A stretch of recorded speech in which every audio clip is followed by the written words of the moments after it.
What's up guys, Gadget Junkie here. In this video I'm featuring the CVLIFE WildHawk enclosed red dot they sent over to me to showcase for you guys. This video here is just going to be a quick unboxing for you guys that enjoy that type of stuff. So if you're ready, stand by. Alright guys, so as you can see the box comes nicely branded.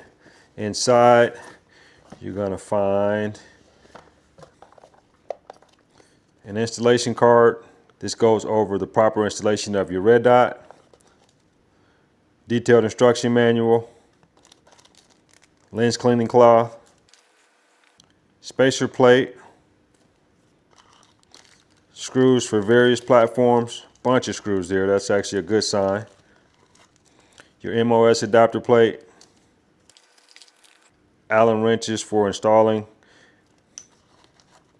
battery, spare battery, your red dot with a protective cover on it,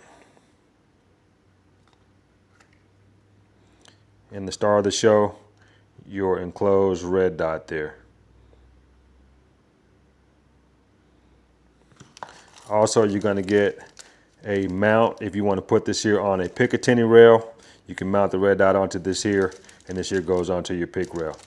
So that's it guys, that's all that's included in your CVLIFE WildHawk enclosed red dot. I hope this helps.